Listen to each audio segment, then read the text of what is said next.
महिलाओं का वहां रेप नहीं हुआ है। ये जो इंसान है, ये जो तालाब में इसको पत्थर मारकर इसको डुबाया जा रहा है, वो हिंदू नहीं, एक मुसलमान इंसान है। और वो मेयर है वहां की म्यूनिसिपैलिटी का, जनरल सेक्रेटरी है आवामी लीग का, और आवामी लीग मेंबर होने के वजह से लोगों का गुस्सा उसके ऊपर इस तरीके से उमड़ा है। ऐसे न जाने आपको कितने और क्लिप्स मिल जाएंगे। जैसे ये एक औरत जिसका मुंह टेप्ड है, हाथ बंधे हुए हैं, जिसे मारने की तैयारी की जा रही है अकॉर्डिंग टू न्यूज, लेकिन ये औरत खुद ही अपना मुंह टेप करके यूनिवर्सिटी प्रोटेस्ट कर रही थी। इस तरीके के क्लिप्स को लेकर रिसाइकल करके आपके इमोशंस के साथ खेला जा रहा है। यहां एआई तक का इस्तेमाल किया गया है आपको यह विश्वास दिलाने के लिए कि बांग्लादेश में अराजकता फैल रही है और हिंदुओं के बहुत बुरे दिन चल रहे हैं।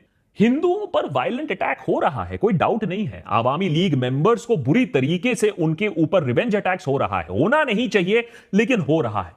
लेकिन उससे भी बुरी बात यह है कि हमारे देश में ये जो डिजिटल टेररिस्ट हैं, जिन्होंने इस वायलेंस को एक अलग लेवल पर दर्शाने का एक डिसीजन लिया है, वो अल्टीमेटली बांग्लादेश में हिंदुओं के लिए सबसे बड़ा खतरा बनेंगे।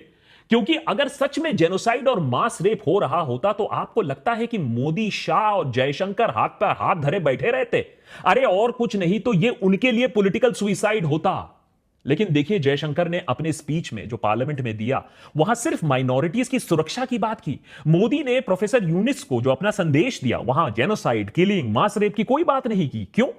क्योंकि वो भी जानते हैं कि झूठ का सहारा से देश में राजनीति खेल सकते हैं, हिंदुओं के भावनाओं के साथ खेल सकते हैं। लेकिन अगर आपने इसी झूठ को डिप्लोमेटिक सच बना दिया तो बांग्लादेश में हिंदुओं के लिए और भी ज्यादा खतरा उत्पन्न हो जाएगा। आयरनी की बात यह है कि कई सारे हिंदू स्टूडेंट्स भी स्टूडेंट मूवमेंट का एक हिस्सा थे। कई सारे हिंदू भी हसीना के तानाशाही को हटाना चाहते थे।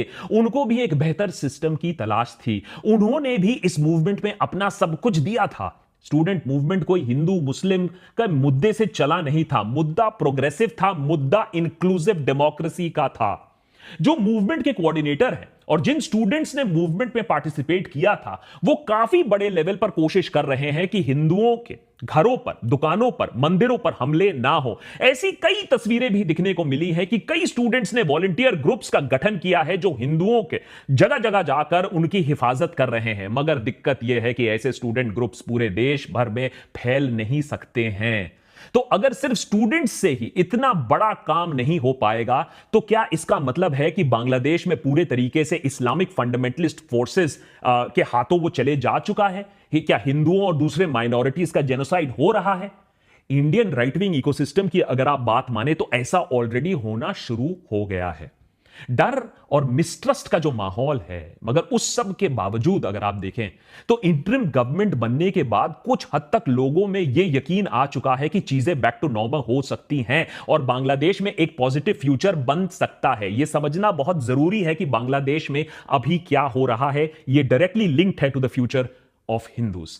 हसीना सरकार के गिरने के 2 दिन बाद ही अनाउंसमेंट हो गया कि Nobel laureate professor Mohammad Yunus Bangladesh के इंटरिम सरकार को लीड करेंगे। यह बांग्लादेश के भविष्य के लिए और माइनॉरिटीज के भविष्य के लिए एक अहम डेवलपमेंट है। समझाता हूं क्यों। प्रोफेसर यूनिस का जन्म 1940 में चिटागोंग में होता है। यूएस में पीएचडी करते हैं, कुछ साल वहां प्रोफेसर रहते हैं। 1972 में बांग्लादेश लौट आते हैं। 1983 में ग्रामीण बैंक नामक एक संस्था की एक स्थापना होती है। एंटरप्रेन्योर्स और किसानों को स्मॉल लोन्स दिया जाता है। यह माइक्रो क्रेडिट स्कीम काफी सक्सेसफुल होता है। काफी लोग अपने पैरों पर खड़े होते हैं और इसके लिए प्रोफेसर यूनिस को 2006 में नोबेल पीस प्राइज से नवाजा जाता है। शेख हसीना और प्रोफेसर यूनिस की कभी भी खास जमी नहीं। 2008 से लगातार उन पर अलग अलग गवर्नमेंट इन्वेस्टिगेशंस चल रहे होते हैं और जनवरी 2024 में उनको लेबर लॉज वायलेट करने के लिए गिल्टी भी पाया जाता है। 6 महीने की सजा भी सुनाई जाती है। हाल ही के स्टूडेंट मूवमेंट में प्रोफेसर यूनिस ने एक्टिवली स्टूडेंट्स को सपोर्ट किया और हसीना को क्रिटिसाइज किया। हसीना की सरकार गिरने के बाद सारे के सारे स्टूडेंट्स ने यह डिमांड किया कि प्रोफेसर यूनिस को ही इंटरिम सरकार का हेड बनाया जाए, चीफ एडवाइजर जो भी आप कह लीजिए, बनाया जाए। ज्यादातर लोगों में उनके प्रति एक क्लीन छवि, एक क्लीन इमेज है, जिसकी वजह से वो एक यूनाइटिंग फैक्टर बन सकते हैं बांग्लादेश में। इंपॉर्टेंट बात यह है, आर्मी, जमात, बीएनपी, सारे के सारे जो लोग इन्वॉल्व हैं, उन्होंने इस बात पर मंजूरी दी है कि यूनिस ही इंटरिम लीडर एडवाइजर बने।